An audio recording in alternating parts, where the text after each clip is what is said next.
আসসালামু আলাইকুম। আশা করি আল্লাহর অশেষ মেহেরবানিতে আপনারা সবাই ভালো আছেন। আমি মোহাম্মদ আবারন।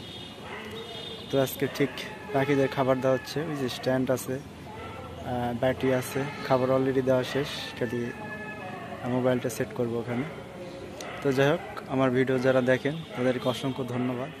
ঠিক পরন্ত বিকেলে ভিডিওটা করা হচ্ছে, এখন বাজে 6টার মতো প্রায়। তো যাই হোক, খাবার দেওয়া হয়েছে, এখন মোবাইল সেট করব, দেখা যাক পাখি আসে কিনা।